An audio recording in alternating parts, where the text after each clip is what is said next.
Hello everybody and welcome to Toppers Hub. I know इस video को बहुत ज़्यादा टाइम हो गया है, बट आप लोगों के अभी तक मैसेजेस आ रहे हैं कि पार्ट टू अपलोड करो। मैंने क्लास ट्वेल्थ की वो शुरू कर दी थी, बट आप लोगों के उस पर भी मैसेज आ रहे हैं कि सर उसका पार्ट टू अपलोड करो। तो मेरे पास अब कोई और चॉइस नहीं बचा है कि मैं इलेवेंथ को ही शुरू करूँ। जबकि मैं सोच रहा था कि जो इलेवेंथ में पिछले साल थे अब वो ट्वेल्थ में हो गए होंगे, तो उनको ट्वेल्थ का हेल्प करेगा। बट मैं अब ये दोनों साथ साथ में कोशिश करूँगा लाने की। तो एक्चुअली गाइज मैं पढ़ता हूँ यहाँ पे जर्मनी के अंदर, तो मेरे पास इतना टाइम नहीं होता है। जितना होता है मैं कोशिश करता हूँ कि आप लोगों के लिए वीडियोस अपलोड करता रहूँ। तो आइए अब हम इसके सेकंड पार्ट को शुरू करते हैं। आज हम बहुत अच्छे अच्छे क्वेश्चंस भी करने वाले हैं।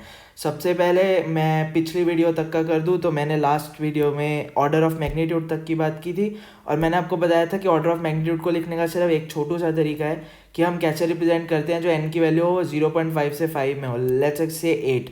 अब 8 है, अब 8 की वैल्यू 0.5 और 5 के बीच में होनी चाहिए, तो हम इसको लिखेंगे 0,8 इंटू 10⁻⁻1। समझ रहे हैं? 10⁻1, सॉरी गाइस। या 49 है, देखिए 49 है, इसको 0 और 5 के बीच में लाना है, तो 4,9 इंटू 10⁻1 या 0,49 करूँगा तो ये 0,5 से छोटा हो जाएगा, तो ये पॉसिबल नहीं है। बस ये सिंपल सी बात थी कि हमें ऑर्डर ऑफ मैग्नीट्यूड को 0,5 से उसके बीच में लिखना था। आइए हम इस एक्सरसाइज में इसको सॉल्व करते हैं। Right the order of magnitude of the following. बहुत आसान है, जैसे ही ऑर्डर ऑफ मैग्नीट्यूड देखोगे पेपर में लिख देना 0.5 x की वैल्यू छोटी होनी चाहिए और 5 से कम होनी चाहिए, राइट। सो अब आप लोगों के पास क्या आएगा, 8 दिया हुआ है। 8 है, वो 0,5 और 5 के बीच में लेके आना है, तो मैं इसको लिख सकता हूँ 0,8 इंटू 10⁻1। तो इसका ऑर्डर ऑफ मैग्नीट्यूड कितना होता है, जो 10 की पावर x होती है, जो 10 की जो पावर होती है उसको बोलते हैं guys basically order of magnitude. So 8 की ऑर्डर ऑफ मैग्नीट्यूड कितनी आएगी, 1। अच्छा, नेक्स्ट वाले का देखो 49 को मुझे इस टर्म में लिखना है कि ये 0,5 से बड़ा हो और 5 से छोटा हो। देखो अगर मैं इसको 4,9 लिखता हूँ, 4,9 लिखता हूँ तो ये 0,5 और 5 के बीच में है, पर इंटू मुझे 10⁻1 करना पड़ेगा। मान लो मैं इसको ऐसे लिखने की कोशिश करता हूँ 0,49 इंटू 10⁻2, बट गाइज उसमें प्रॉब्लम क्या आएगी, जो ये वैल्यू है ये 0,5 से छोटी हो जाएगी, जो ये वाली वैल्यू है, राइट। तो वो हम नहीं चाहते हैं, इसीलिए हम इसको 4,9 इंटू 10⁻1 लिखेंगे और इसमें वैल्यू 1, देखिए 1 1। आइए 0.99 देखते हैं। हमें इसको 0,5 के उसमें लाना है एक्स को, और इसमें हमें लाना है 5 के बीच में, बट ये ऑलरेडी है, तो इसका ऑर्डर ऑफ मैग्नीट्यूड कितना है, 0 ही है ऑब्वियसली।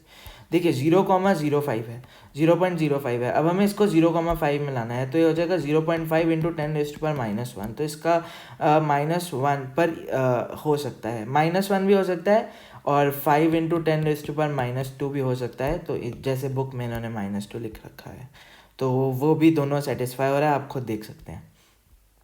चलिए अब हम आ जाते हैं इसके ऊपर, indirect methods of measuring large distances. Guys what is this? Indirect methods of measuring large distances. Describe an indirect method to measure the height of a tower. Okay guys, so हमने maths के अंदर पढ़ रखा है कि like we have a triangle, basically a right angle triangle only it's possible. It is not possible in equilateral triangle, it is not possible in scalene triangle or anything like that. It's possible in a right triangle where one side is, you can obviously make these as obviously, but still you have to make it a right triangle and then it's possible, right? So now I'll erase this so I can explain you guys. Basically they are asking us, let's say ये एक ladder है, okay, ये एक ladder है और ये एक wall है। तो ये एक पॉइंट ए और ए सी एक लेडर है, बी इसका ये है। तो वो पूछ रहे हैं लेडर की लेंथ बताओ। अगर हमें इन दोनों के लिए बताए, ये 2 है ये 3 है, तो लेडर की लेंथ कितनी होगी वो ये पूछ रहे हैं। अगर ए से बी का डिस्टेंस हमें पता है 2 है, A B is 2 and A C B C is 3, तो ए सी क्या होगा, √ऑफ 2 का स्क्वायर प्लस 3 का स्क्वायर, पाइथागोरस। अब मैं ये नहीं बताने वाला हूँ, ये आप लोगों को पहले से ही पता होगा, तो √13 इसका आंसर आ जाएगा, ठीक है। सो 2 का स्क्वायर प्लस 3 का स्क्वायर, 2 का स्क्वायर 4, 3 का स्क्वायर 9, 9 10 √13 मीटर सेंटीमीटर, जो तुम्हारा मन हो जो मर्जी ले लो। सो बेसिकली यही चीज़ इन्होंने बताई है कि इन्होंने इसको अब रिप्रेजेंट किया है थीटा की मदद से। इन्होंने बोला है कि मान लो अब तुम्हारे को इसका थीटा दिया हुआ है, थीटा दिया हुआ है मान लो 45 डिग्री, और हमारे को पूछा है कि AC बताओ, तो tan थीटा क्या होता है, परपेंडिकुलर अपॉन बेस। तो परपेंडिकुलर अपॉन बेस होता है tan theta, this upon this. Okay, so basically see, अब हमें मान लो हमें ये नहीं पता कि ये 2 है, हमें मतलब ए बी की वो ढूंढनी है कि 2 है, पर हमें ये पता है कि ये 3 है। सो tan थीटा, और हमें थीटा पता है, तो tan theta is equals to perpendicular upon base. Perpendicular is A B, हमें नहीं पता, और बेस कितना है 3, तो tan थीटा कितना है 45, तो ये कितना है 1। तो अगर ये 45 पे है, इसका मतलब जो ये वाली हाइट होगी ये इसके बराबर होगी, तो वो कितनी आएगी 3, क्योंकि ये tan 45 की वैल्यू हमें पता है 1 होती है। सो ए बी की वैल्यू कितनी आ जाएगी आपके पास 3, ए बी की वैल्यू आपके पास 3 आ जाएगी। अभी इसको अच्छे से समझ लेते हैं। उन्होंने बोला है angle A C B, A O B लिखा हुआ है इस बुक में, गलती इनकी, A C B angle A C B is theta, right. तो उन्होंने हमें बोला है in a right angle triangle A B C, so what will be tan theta. मैंने आपको बताया tan थीटा क्या होता है। देखो एक बेसिक सी बात याद कर लो, पंडित बद्री प्रसाद हर हर बोले सोना चांदी तोले, राइट। सो पंडित बद्री प्रसाद हर हर बोले, this is sine, this is cos, this is tan। So Pandit Badri Prasad हर हर बोले सोना चांदी तोले, तो Pandit P upon H, B upon H, P upon B. So this is called, जो एंगल के ऑपोजिट वाली साइड होती है गाइस उसको हम बोलते हैं परपेंडिकुलर। मतलब एंगल से कभी भी एरो एंगल पे खड़ के, जैसे मान लो तुम एंगल पे खड़े हो, अगर तुम्हें परपेंडिकुलर ढूंढने में दिक्कत आती है, मान लो तुम यहाँ पे खड़े हो, तो जो तुम देखोगे, जिस साइड को तुम ऑपोजिट पे देखोगे, मतलब ये वाली साइड को तुम देखोगे, तो ये वाली साइड तुम्हारा परपेंडिकुलर है। ओके, तो बस बेसिकली उसने कुछ नहीं बोला, tan थीटा बोला है, ए बी अपॉन एच। अगर हमें एच की वैल्यू ढूंढनी है तो होगी x tan theta, that's all it right. आओ अब दूसरा मेथड देखते हैं, height of a mountain. This is a very important question guys, it comes in board and it's very important for you to understand. See what it is saying, I will tell you. It say see, एक हमारे पास A B एक tower है, let's say A B एक tower है, और हमें इस टावर की हाइट ढूंढनी है। तो क्या बोला, एक लड़का था, वो चलना शुरू हुआ सी पॉइंट से, मतलब सी पॉइंट पे एक लड़का खड़ा था, हमें एक्स की वैल्यू पता थी मान लो, ठीक है। और वो जो लड़का था, वो उसकी जो टावर की शेडो थी वो यहाँ पे पड़ रही थी। ये मतलब जो डी बी है वो है शैडो ऑफ टावर, ओके। और जो ए बी है वो है हाइट ऑफ टावर, ओके। तो वो हमें पूछ रहा है हाइट ऑफ टावर बताओ, अगर तुम्हें शैडो पता है या वो सब पता है, राइट। तो देखो इसको करने का बहुत बेसिक तरीका है। कॉट थीटा क्या होता है, टैन का उल्टा, टैन थीटा होता है गाइस 1/cot थीटा। ये चीज़ें ना आप लोग साथ साथ लिखते रहो, वैसे अब तक आपको पता होंगी, जिनको नहीं पता है वो साथ साथ लिखते रहें, ये बहुत ज़रूरी है। अगर आप लोगों को ट्रिग्नोमेट्री समझने में दिक्कत है, my trigonometry is really strong, I can help you guys, if you want let me know. So tan theta is 1/cot theta. So what we know, what is tan theta, अभी पीछे पढ़ा। Tan theta क्या होता है, perpendicular upon base. तो cot theta क्या होगा, उसका उल्टा होगा, वो कितना होगा, बेस अपॉन परपेंडिकुलर। तो देखो सबसे पहले मैं कलरिंग कर देता हूँ दो ट्राइंगल्स की। ये हमारे पास दो ट्राइंगल्स हैं, एक ये रेड ट्राइंगल है, एक ये ब्लू ट्राइंगल है। तो गैस सबसे पहले मैं रेड ट्राइंगल के अंदर लगाऊंगा। रेड ट्राइंगल जो मेरे पास है ए बी सी, थीटा मेरे पास है, एच है, और मेरे पास एक्स है। अब आप सोच रहे होगे कि कॉट थीटा क्यों लगाना है, उसका भी आंसर अभी आएगा, आप बस अभी देखते जाइए। बेसिकली हमें क्या पूछा है, हाइट ऑफ माउंटेन, हमें एच निकालना है गाइस। एच को कॉमन लेना है, तो टैन थीटा कितना होता है, अगर मैं टैन थीटा ले रहा हूँ तो वो कितना होता है, H upon X. Tan theta 1 H upon X, okay. And tan theta 2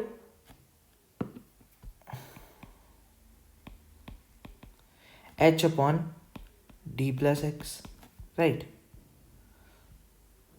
cot theta X upon H, I don't think there is a difference anyhow. So tan theta 2 minus tan theta 1. Tan theta 2. But we need the height. See, that's the problem. We need the height here. And we can't find the height in this case.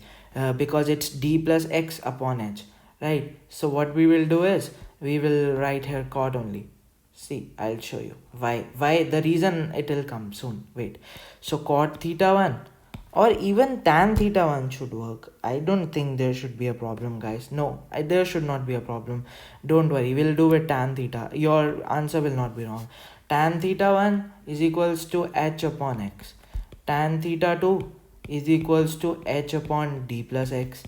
So h upon x and h upon x, d plus x. Okay, so they say then minus it. Tan theta 2 minus tan theta 1, it will be h upon d plus x minus h upon x. So that will be d plus x into x. Okay. Or we can just wait. H common, 1 by x, 1 by d plus x minus 1 by x. बस अब इसको इधर करके इधर ले जाओ तो H आ जाएगा आपका tan थीटा टाइम्स दिस. ख़त्म. tan थीटा से भी कर सकते हो, कोई ज़रूरी नहीं है कि आपको cot थीटा लगाना है. cot थीटा बस सिंप्लीफाई कर रहा है उसको. मैं भी यही सोचा था कि tan थीटा से क्यों नहीं होगा. cot थीटा tan थीटा में कोई फ़र्क नहीं है, वो बस उसका इन्वर्स है. That's all. ओके, तो आप इसको ऐसे भी लिख सकते हो 1 by tan theta 2 minus 1 by tan theta 1. You can write this also, हमने उसी वे में लिखा है. What is meant by parallax and parallactic angle? This is very important, guys. What is parallax and parallactic angle? आइए अब हम definition को समझते हैं, क्योंकि हमें मेन समझने पे फोकस करना है. Parallax क्या होता है? Parallax is the apparent shift in the position of the object with respect to another when we shift our eyes sidewise. Okay, so guys अब मैं एक आप लोगों के साथ एक बहुत प्यारा सा एक्सपेरिमेंट करने वाला हूँ. आप लोगों को आपकी स्क्रीन के ऊपर अभी दिख जाएगा. अगर मैं ये एक बहुत डॉट बनाता हूँ और मैं आपको बोलता हूँ कि अपनी एक आई बंद, अपनी स्क्रीन के ऊपर हाथ रखो, मतलब आपकी जो फिंगर है वो ऐसे इसके ऊपर रख दो, मतलब ये ग्रीन वाले को ऐसे अपनी फिंगर रख दो एम करके. उसके बाद अपनी वन आई को क्लोज कर लो, अपनी वन आई को क्लोज कर लो, वन आई को क्लोज कर लो. अभी आपको कुछ दिख रहा है, राइट? लेट्स से आपने अपनी लेफ्ट आई को क्लोज किया था. अब आप अपनी राइट आई को, अब आप अपनी लेफ्ट आई को ओपन कर लो और राइट आई को क्लोज कर लो. यू विल सी जो पार्ट आपसे पहले आपको एक अलग तरीके की पिक्चर में शिफ्ट दिखेगा. If you can, that is parallax. the way we see the things, you know, this is what I want to explain you, the parallax effect. It is like जब हम एक आई से देखते हैं तो हमें अलग व्यू दिखता है और जब हम दूसरी आई से देखते हैं तो हमें अलग व्यू दिखता है. देखो तुम्हें बहुत सारे, जब तुम अपने प्रैक्टिकल्स वगैरह में जाओगे तो तुम्हें बोलेंगे कि पैरालैक्स रिमूव करो, लेंस का पैरालैक्स रिमूव करो, तुम्हें बोलेंगे कि एरर्स रिमूव करो. Basically parallax is the error of lens, you can say that. Okay, so you need to just try to put it in the centre, ताकि parallax जब आप काफ़ी हाई प्रैक्टिकल्स वगैरह करोगे, अब तो कोविड के कारण पता नहीं, बट ऐसे तुम्हारे स्कूल में रॉड्स होंगी, मिरर्स रखवाएंगे, बीच में एक लेंस रखवाएंगे, यहाँ पे ऐसे निब वाली चीज़ें होंगी, फिर वो तुम्हें बोलें कि ऐसे लाइट जा रही है, ऐसे रिफ्लेक्ट हो रही है इधर से, ऐसे, मतलब समझ रहे हो? तो तुम्हें वो बोलेंगे कि एरर देखो, लाइक ऐसे, मतलब मान लो ये लेंस है, तुम ये लेंस से देख रहे हो, ठीक है, मतलब ये तुम्हारी आइज़ हैं और तुम यहाँ से देख रहे हो, तो तुम्हें ये वाली चीज़ इस आई से दिख रही है, बट तुम्हारे को राइट आई से भी तुम्हारी रे इधर जाती है. That's the thing. तो द प्रॉब्लम इज तुम्हें अलग अलग व्यूज़ दिखते हैं ऑब्जेक्ट के. That's basically the parallax effect. The closer object always appears to move in the direction opposite to that of the eye. So हम दोबारा से इस डेफिनेशन को ध्यान से पढ़ते हैं और कंसेप्ट समझते हैं. Parallax is the apparent shift in the position of an object with respect to another when we shift our eyes sidewise. Parallax और कुछ भी नहीं है, it is just the apparent shift. It is what? Apparent shift. Apparent shift का अगर सस्ते में मतलब बताऊँ, मतलब होता है कि जो एक ऑब्जेक्ट अगर इधर दिख रहा था, मतलब उसका, अगर ये इतना बड़ा ऑब्जेक्ट है, अगर तुम्हें इतना सर्कल अपनी लेफ्ट आई से दिख रहा था, तो जब तुम अपनी आईज को चेंज करते हो तो तुम्हें राइट आई से वो दिखता है. वो जो शिफ्ट होता है, जो ये शिफ्ट होता है इधर से इधर का, in position of an object with respect to another when we shift our eye sideways, our eye sideways. The closer object, जितना हम ऑब्जेक्ट, अच्छा अगर तुम अपना हाथ पास में ले आओ, मतलब अगर मान लो ये तुम्हारा, ये तुम हो और ये तुम्हारा हाथ है, मतलब ये तुम्हारे हाथ की एक उंगली है. अगर तुम इसको बहुत दूर से देखोगे, मतलब इतनी दूर से देखोगे, तो तुम्हें पैरालैक्स इफेक्ट दिखेगा. और जैसे जैसे मैं ये डिस्टेंस को कम करता रहूँगा, मान लो मैं तुम्हारा हाथ ले आया यहाँ पे, तुम्हारी आंखों के बिल्कुल आगे, तो तुम्हें पैरालैक्स इफेक्ट बिल्कुल भी फील नहीं होगा। तुम इसको खुद अपने हाथों से ट्राई कर सकते। दूर लेके जाओ, उंगली, एक उंगली रखो, दूर लेके जाओ, व्यू चेंज होगा। दूसरा उंगली को पास लेके आओ अपनी आंखों के और फिर करो, तो तुम्हें नहीं फील होगा। To understand parallax, hold a pen, जो मैंने तुम्हें बताया, this is the same thing guys. अब हमें पढ़ना है what is parallax angle. What is parallax angle? देखो, पैरालैक्स एंगल और कुछ भी नहीं है, it's a very simple thing. See, अगर ये तुम्हारी आईज हैं, मैं तुम्हें रियल उसमें समझाऊंगा ना, और ये तुम्हारे ऑब्जेक्ट की दो डायमेंशंस हैं। What happens is, this is the apparent shift of the object. मतलब जब तुम अपनी लेफ्ट आई से देखते हो तो तुम्हें कैसा दिखता है, और राइट आई से देखते हो कैसा। So the angle your eyes make, this theta, this is called parallax angle. This angle that your eyes make, this is the O in the picture. This is like, yeah, this is your eyes basically. So वो जो एक object है, जब उसको वो left आई से देखती है और जब वो उसको राइट आई से देखती है, उस ऑब्जेक्ट पे फोकस करती है, that is basically called your parallax angle. Nice. Distance of a moon from any planet, to measure the distance of a moon from any. अब देखो इसका यूज़ कैसे होता है, पैरालैक्स को हम यूज़ कैसे करते हैं प्लैनेट्स का डिस्टेंस नापने में। हम प्लैनेट्स का डिस्टेंस भी नाप सकते हैं इस तरीके से। How do we use it? Okay, so आओ इसको समझ लेते हैं। अब इसके लिए गाइस मैं जाना चाहूँगा एक अलग पेपर पे। ओके, आई वाना wait, I wanna add a page here. Wait guys, after this page, square paper. Okay, चलो अब मैं इस इमेज को करता हूँ यहाँ से उठा, टेक स्क्रीनशॉट, कॉपी, और मैं इसको ले जाता हूँ यहाँ पे, कर देता हूँ पेस्ट। हाँ, तो अब मैं इसे कर देता हूँ बड़ा, पेस्ट, राइट। तो अब मैं इसे कर देता हूँ बहुत बड़ा ताकि आप लोगों को मैं अच्छे से समझूँ। देखो होता क्या है, this is our earth, right. ये हमारी अर्थ है। तो अर्थ पे हम क्या करते हैं, अर्थ पे मान लो यहाँ पे एक साइंटिस्ट की लैब है, यहाँ पे है लैब 1 और यहाँ पे क्या है, लैब 2, ठीक है। तो साइंटिस्ट लोग क्या करते हैं, अपने टेलीस्कोप लेते हैं, ऐसे उठाते हैं, ठीक है। वो क्या करते हैं, एक बहुत ही दूर स्टार, ठीक है, बहुत ही दूर एक स्टार को पहले अपनी as a zero angle set करते हैं, वो क्या करते हैं, एक बहुत ही दूर भरे स्टार को as a zero angle set करते हैं, और उसके बाद अपने मून पे एम करते हैं और एक थीटा अपनी कॉपी में नोट करते हैं। तो बेसिकली उनको क्या चाहिए इसमें, telescope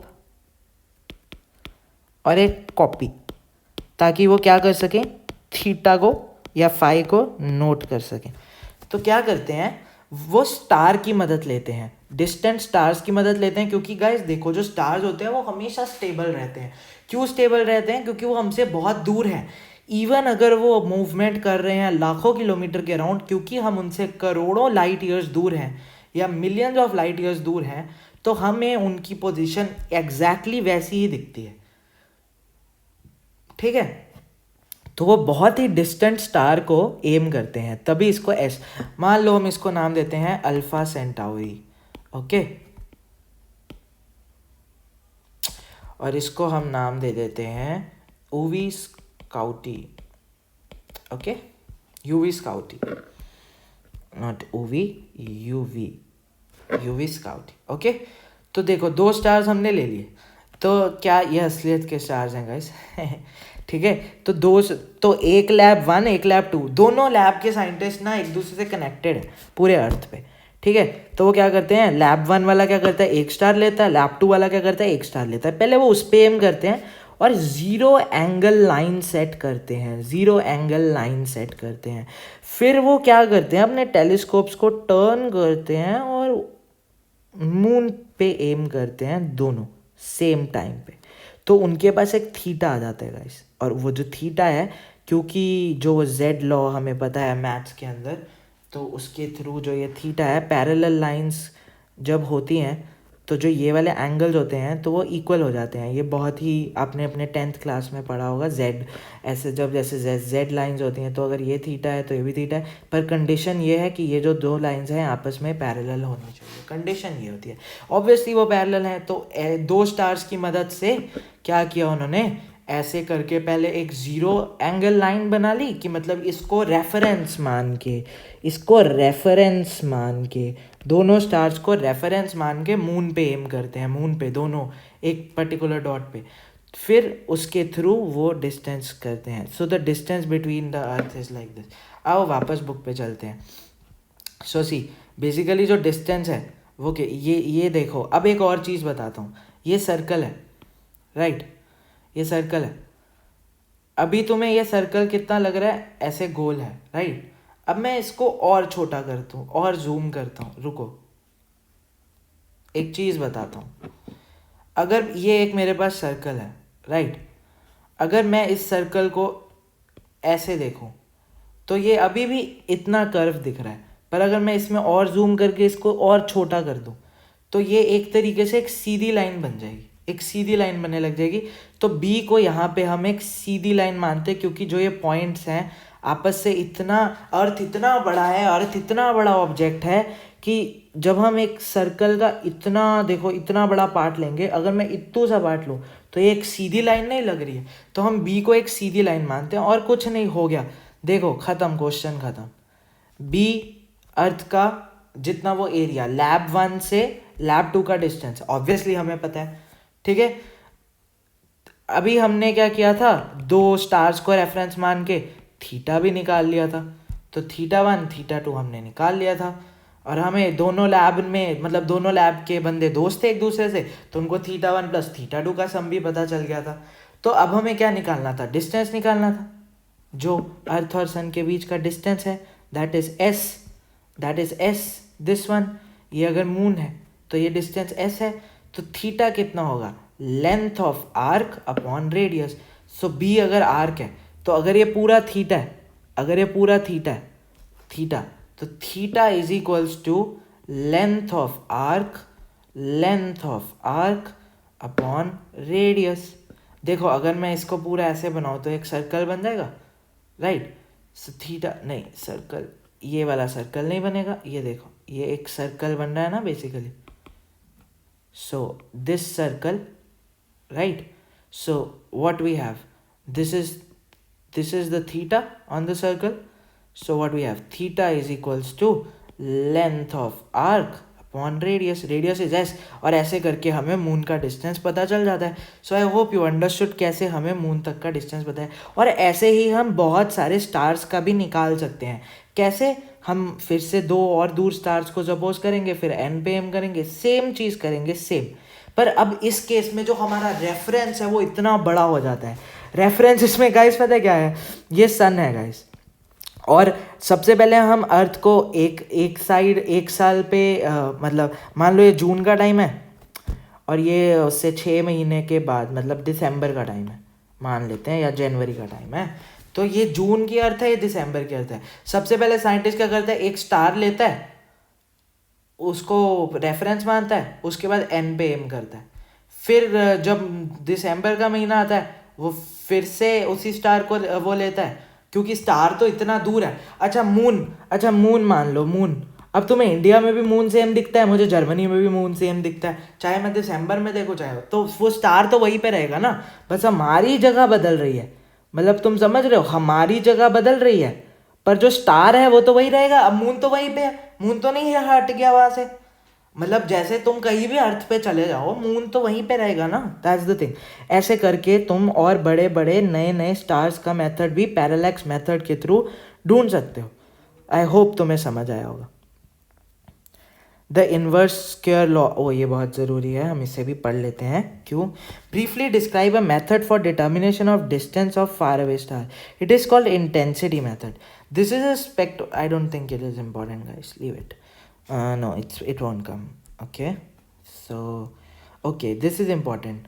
describe a method to measure the diameter of moon and a method. So good. Okay, मान लो ये अपनी धरती है, ये धरती है अर्थ, यहाँ मैं बैठा हूँ अपना टेलीस्कोप लेके, यहाँ तुम बैठे हो अपना टेलीस्कोप लेके, बट अब हमें ज़रूरत नहीं पड़ेगी। मैंने तुम लोगों को बुला लिया, मैंने कहा सब्सक्राइबर मीट करते हैं, जितने भी 100-150 लोग हो तुम आ जाओ, अर्थ के सेंटर में मिलते हैं। तुमने कहा ठीक है। मैंने कहा यार आज मन कर रहा है मून का डायमीटर पता लगा लेते हैं। तुमने कहा ओके सर कोई बात नहीं, हमारे पास है बढ़िया सा एक टेलीस्कोप। हमने उसको सेट किया और हमने लेज़र बीम के थ्रू मून के एक एज पे पॉइंट किया, और फिर हमने टेलीस्कोप को कुछ थीटा घुमाया, ये साइंटिस्ट को पता होता है, और फिर से हमने उसके एक और एज पे एम किया। अब हमें मून का डायमीटर निकालना है। हमें मून से अर्थ का डिस्टेंस पता है, मून से अर्थ का डिस्टेंस अभी पीछे निकाला, कैसे निकाला, ये वाले मेथड के थ्रू। देखो ये मून है, मून से अर्थ तक का डिस्टेंस इस मेथड के थ्रू निकाल लिया। तो इस बार हमें एस भी पता है, हमें थीटा भी पता है। बताओ डी आ जाएगा, theta is equals to length of arc upon radius से। आ जाएगा कि नहीं आ जाएगा? बिल्कुल आ जाएगा सर। हमें क्या निकालना है? लेंथ ऑफ आर्क निकालना है इस केस में, जो कि डी होगा।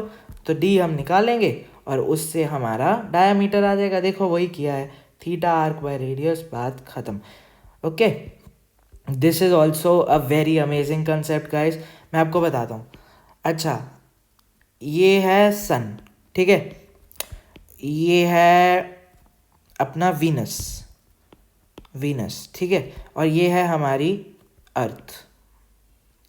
अब वो बोलते कि हमें दो प्लैनेट्स के बीच का डिस्टेंस, मतलब अर्थ और वीनस के बीच में कितना डिस्टेंस है पता लगाना है। कैसे लगाएंगे? देखो, हमें अर्थ और सन के बीच का डिस्टेंस पता है, राइट।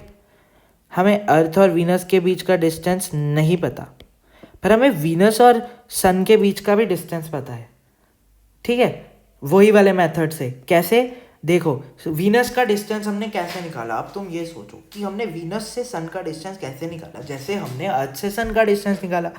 That's the thing.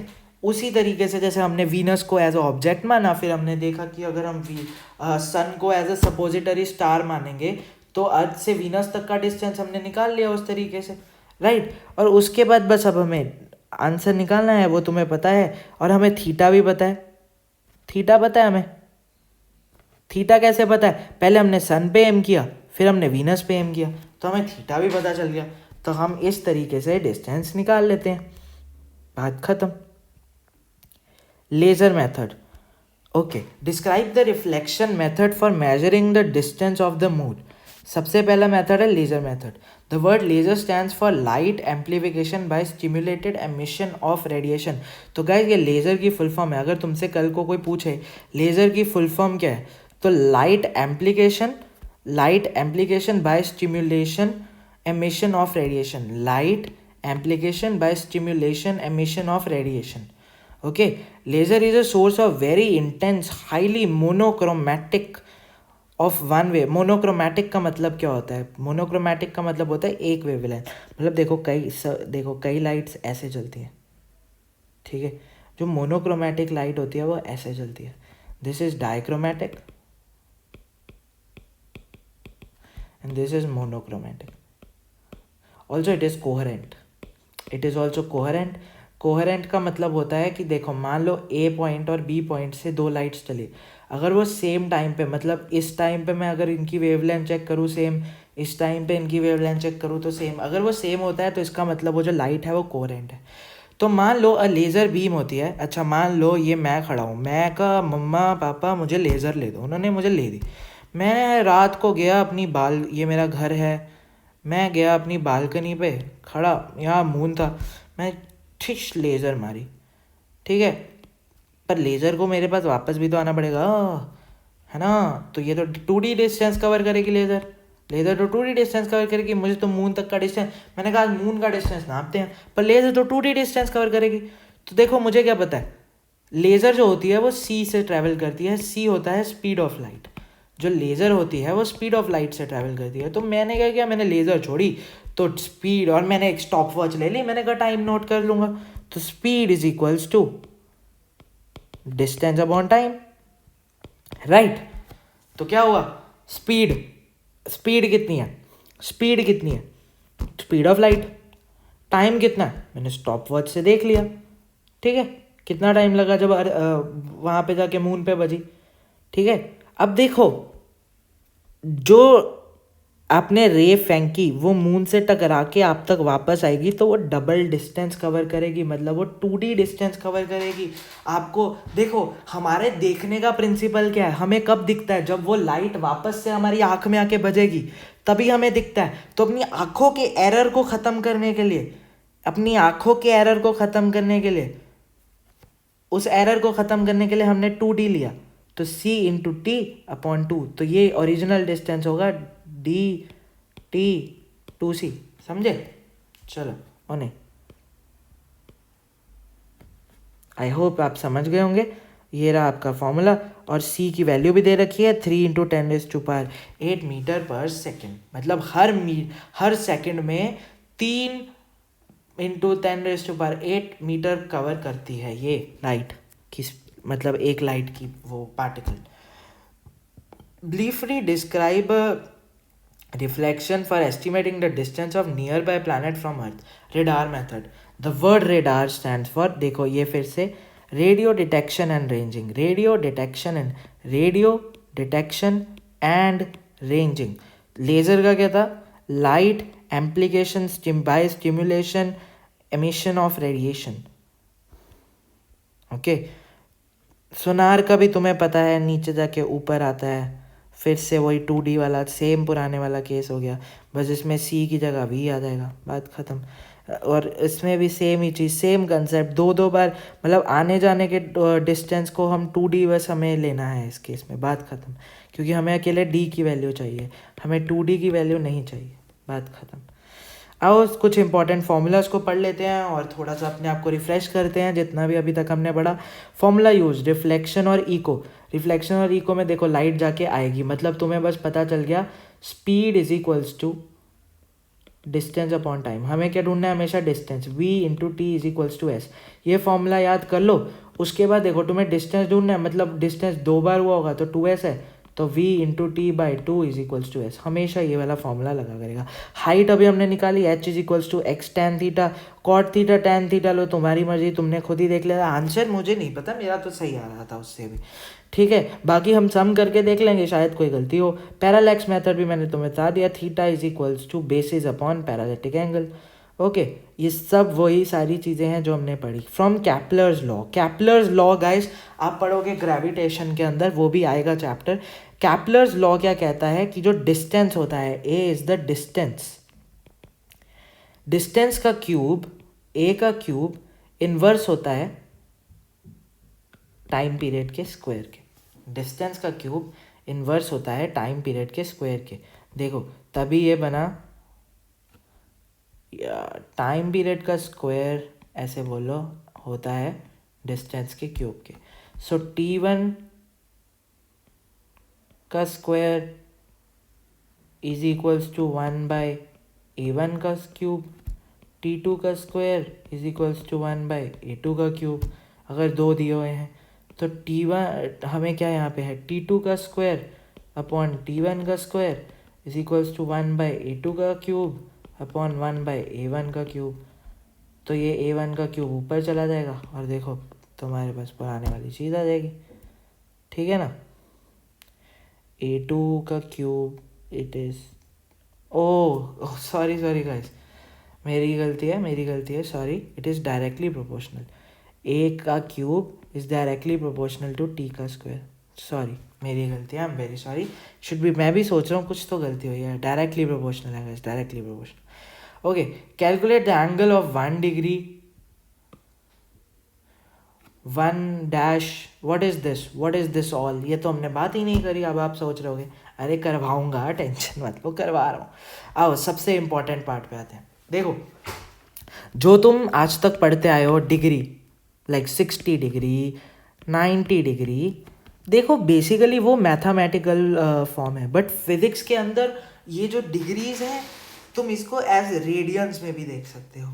इसको लिखने का एक और, जैसे टेम्परेचर को लिखने का तरीका क्या होता है, टेम्परेचर को लिखने का तरीका क्या होता है, 30 डिग्री सेल्सियस, पर अगर मुझे इसको केल्विन में लिखना है तो 273 + 30 डिग्री 273 + 30 केल्विन, राइट।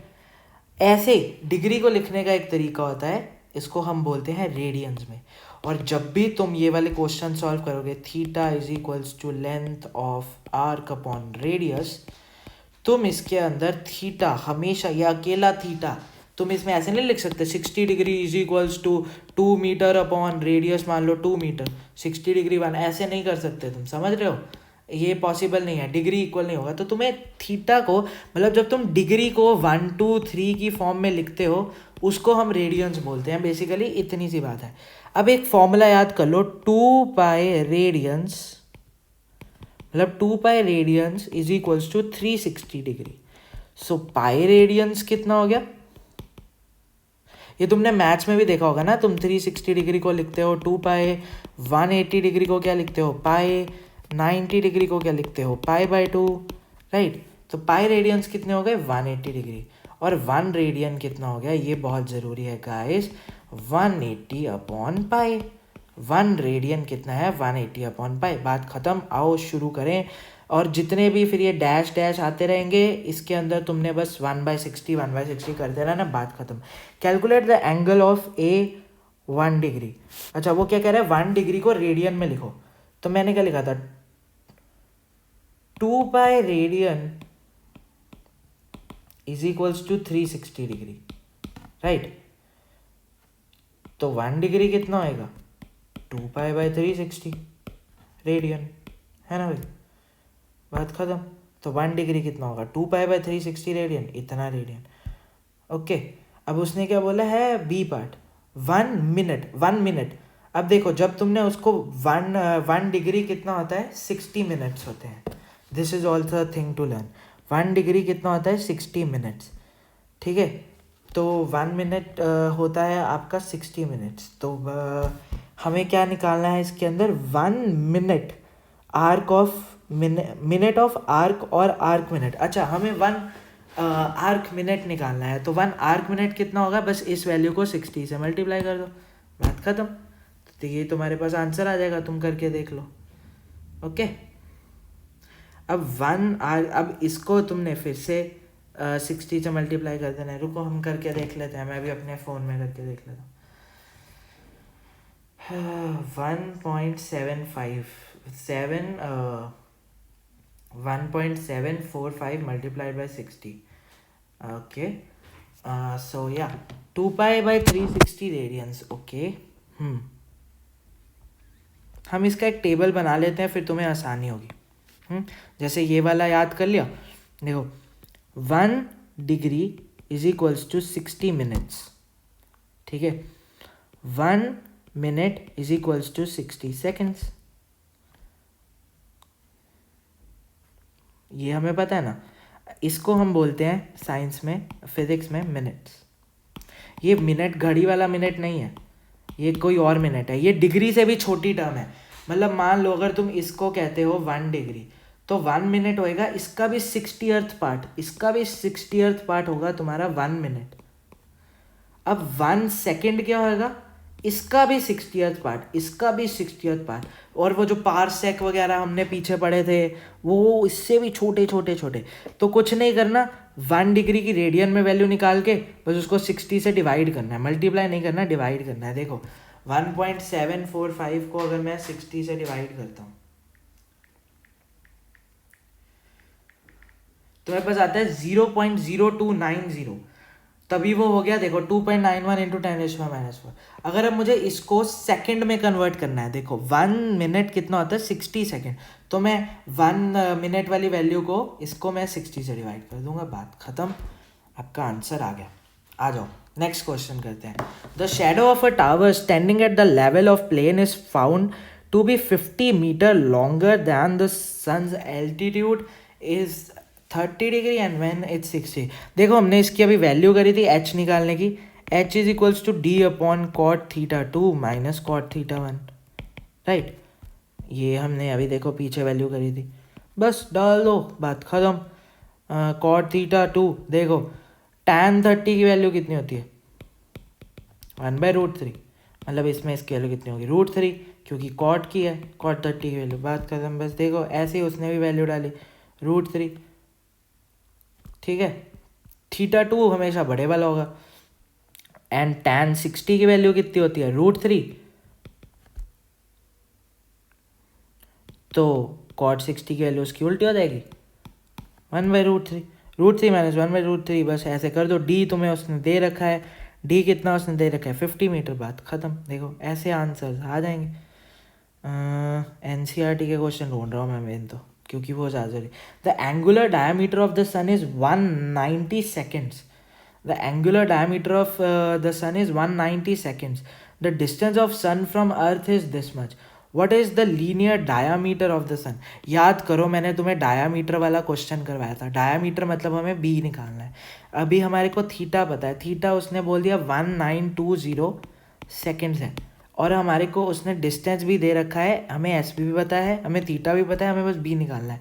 तो क्या, d is equals to S theta, तो theta is equals to length of arc that is d upon radius, so d is equals to S theta. बस वो फॉर्मूला लगाना है। पंगा कहाँ पड़ेगा तुम्हारा पेपर में, इसमें तुम्हें 190 सेकेंड्स को तुम्हें कन्वर्ट करना है इसके अंदर, किसके अंदर, मीटर, रेडियन के अंदर। देखो जब सेकेंड है मतलब तुम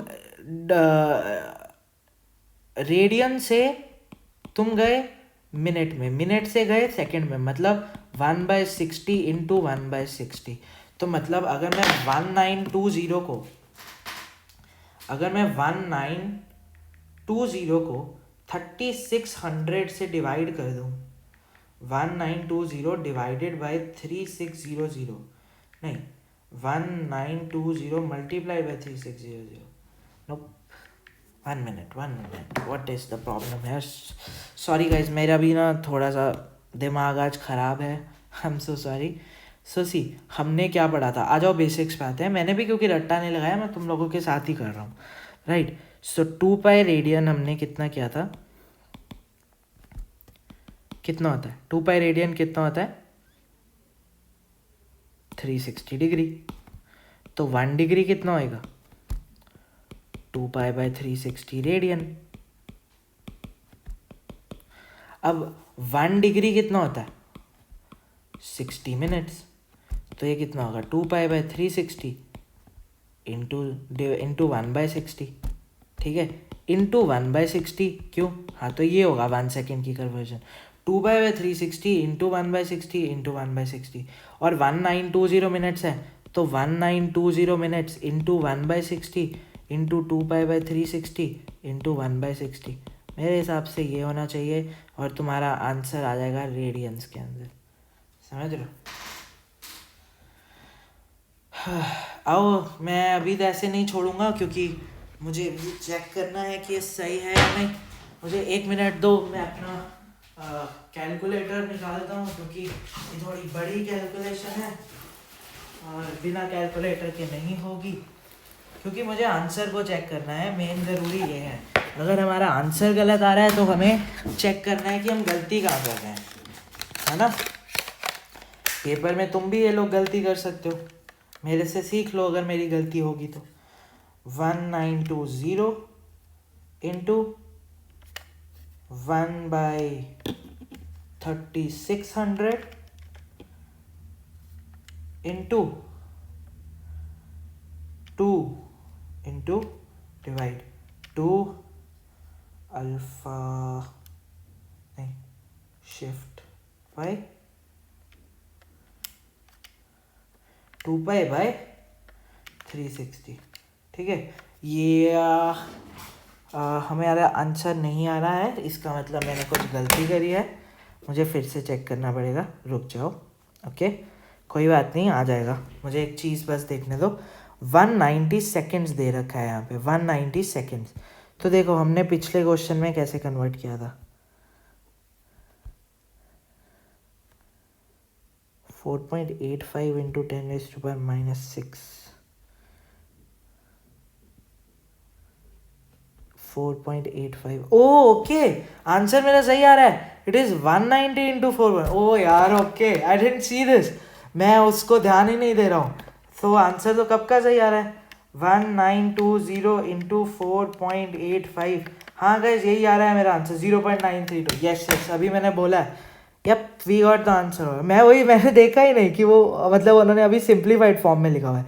मतलब it is a very useful thing guys, it is a very useful thing here. Wait I'll point it for you. So this is a very useful thing for you. 1 second, ये याद कर लो, 1 second 2.91 into 10⁻⁻⁴ radian होता है 1 minute, और 1 second 4.85 होता है। बस अब जितने मर्जी सेकेंड मिनट आते रहे, तुम्हें बस उस नंबर को इस वैल्यू से मल्टीप्लाई करना है, बात खत्म। It's way better. You can note this down if you want, screenshot ले लो अगर लेना है तो इसका। It's very good, very helpful for you guys. Nice.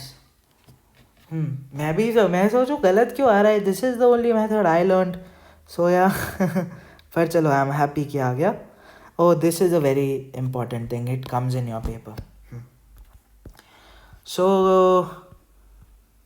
Most probably ये चैप्टर ख़त्म ही हो गया है, कुछ बचा नहीं है। एंड में बस मैं इसकी NCERT, ये देखो जो ये वाले क्वेश्चन है ना, ये कन्वर्जन एंड ऑल, ये मैं NCERT की एक्सरसाइज के अंदर ही कवर करूँगा।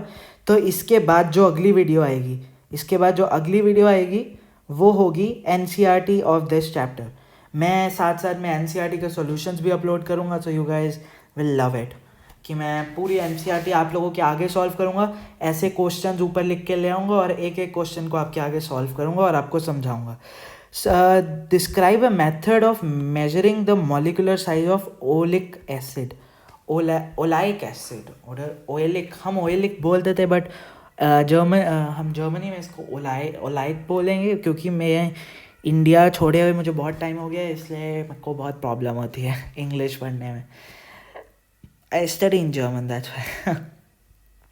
Size of a molecule of oleic acid, oleic, whatever it is, I'm sorry, please don't spam it down, whatever it is, okay? We dissolve 1 centimeter cube of oleic acid in 20 centimeter cube of alcohol. मतलब वो क्या बोलते हैं, 1 centimeter cube of oleic acid in 20 centimeter cube of alcohol. तो मतलब alcohol में इसकी जो कंसनट्रेशन होगी वो कितनी होगी, 1/20 सेंटीमीटर क्यूब ऑफ ओलाइक एसिड, है ना। एंड फिर हम उसी सॉल्यूशन को फिर से 20 उसमें डालते हैं, तो मतलब जो उसकी वॉल्यूमिक कंसनट्रेशन होगी तो वो होगी 1 फिर से मतलब और 1/20, तो 1/400 हो गई। बस 1/400 centimetre cube in 1 centimeter cube of alcohol. We determine the approximate volume of each drop. Now pour n drops of solution on the surface and yeah, okay. Volume of n drops of solution NV. अगर एक drop की volume V है तो n drops की volume NV हो गई। Amount of oleic acid NV/400। एक ओइलिक acid की अमाउंट 1/400 है, तो NV की कितनी होगी, NV/400 होगी। सीधा दोनों में वो लगाया है यूनिटरी मेथड। तो thickness of film T, volume into volume upon area. किसी की वॉल्यूम क्या होती है, एरिया इंटू हाइट, अगर आपने पढ़ रखा है। जैसे अगर एक सिलेंडर होता है तो उसकी जो वॉल्यूम होती है वो क्या होगी, एरिया होगा इसका, और फिर जो ये हाइट कवर करेगा सेम वॉल्यूम क्या होगा, एरिया इंटू हाइट। एरिया, तो अब हमें हाइट पता लगानी है। हाइट मतलब इसके अंदर हम उसको थिकनेस बोल सकते हैं, मतलब ये उसकी थिकनेस भी तो होगी कि सिलेंडर कितना मोटा होता या एक पार्टिकल कितना मोटा होगा, उसकी वॉल्यूम और वो कितना एरिया कवर करता है, तो थिकनेस क्या होगी, volume upon area. Volume of the film is NV और area of the film is 400, बात खत्म।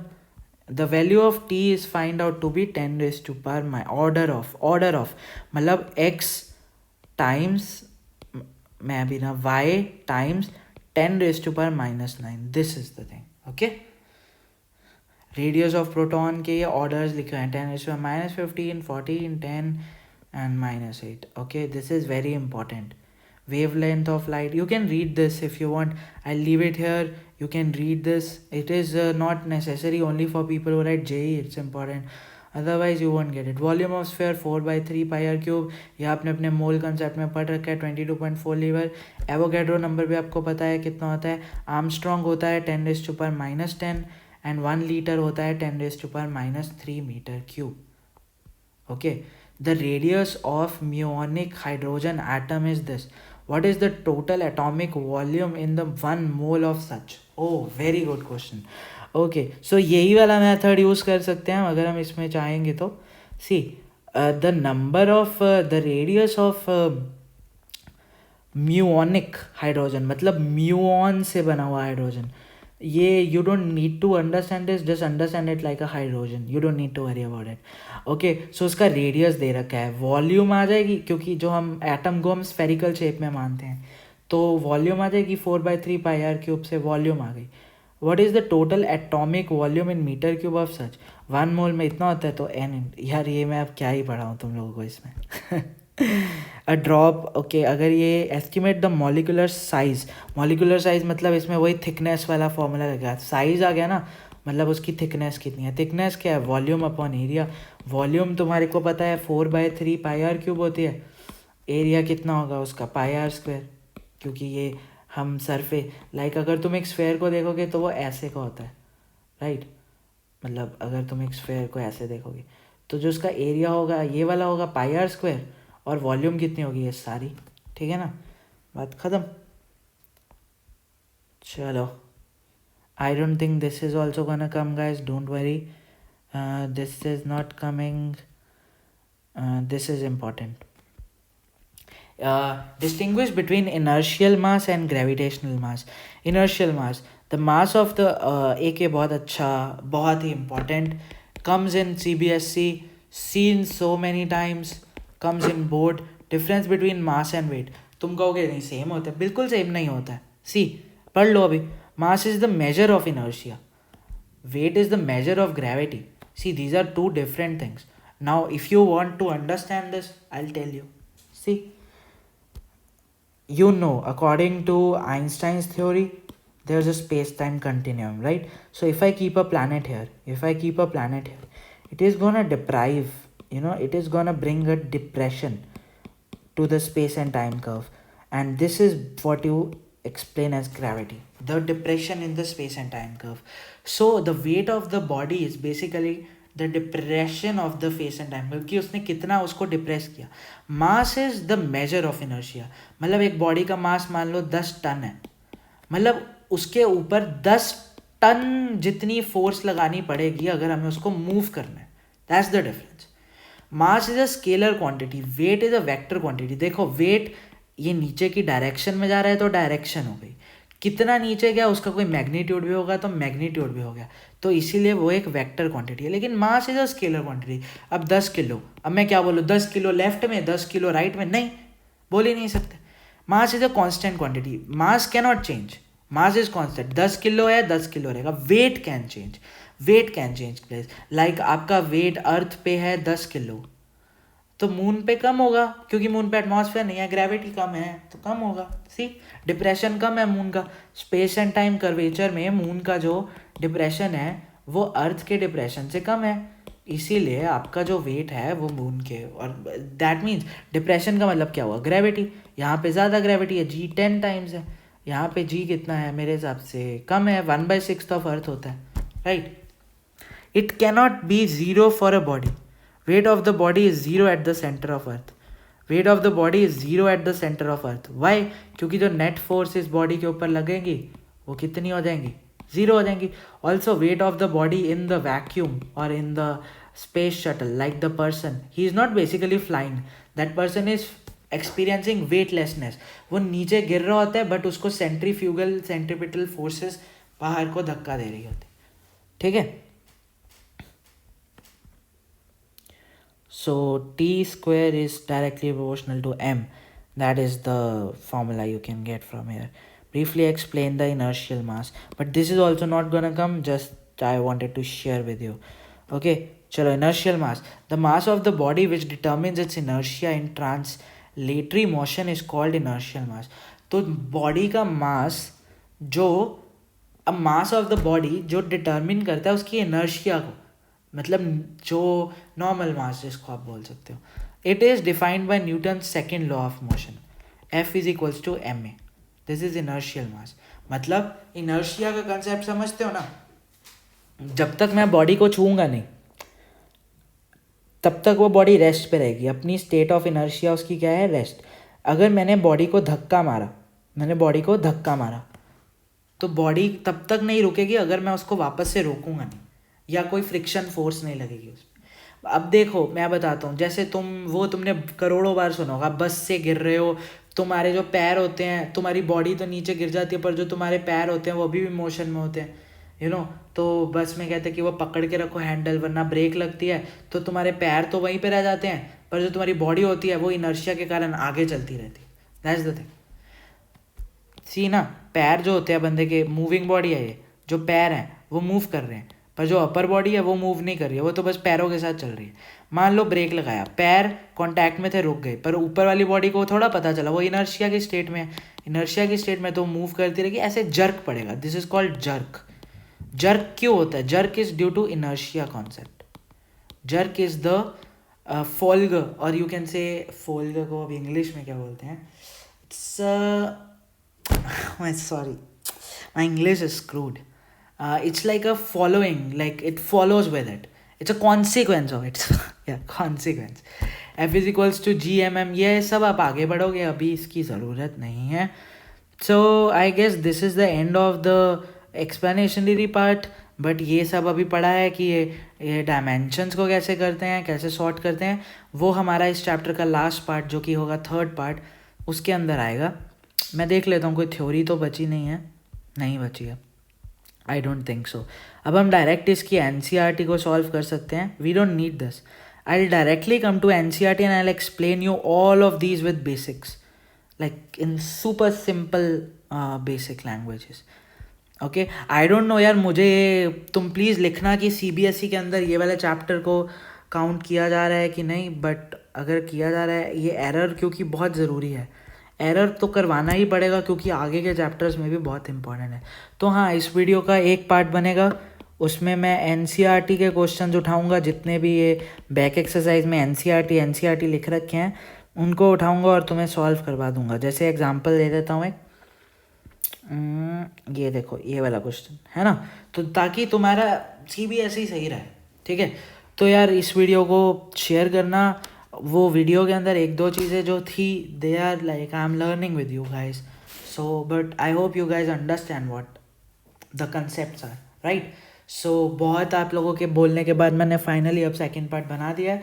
प्लीज़ इसको शेयर करो। अगर इसके ऊपर 10 लाइक्स आते हैं इस वीडियो के ऊपर, तो मैं इसका थर्ड पार्ट बनाऊंगा, जिसमें मैं NCERT की बैक एक्सरसाइज में जितने भी ऐसे कैलकुलेशन वाले ये क्वेश्चंस हैं, या जो बैक एक्सरसाइज को छोड़ के भी जितने भी ये पीछे थ्योरी के अंदर ये जो क्वेश्चंस हैं, उनको मैं आपके आगे लेके आऊँगा और एरर्स और एक्यूरेसी को आपको उसी वीडियो में समझाऊँगा। तो मैं चलता हूँ, इस वीडियो में ध्यान रखिए अपना, सेफ रहे, बाय बाय, टेक।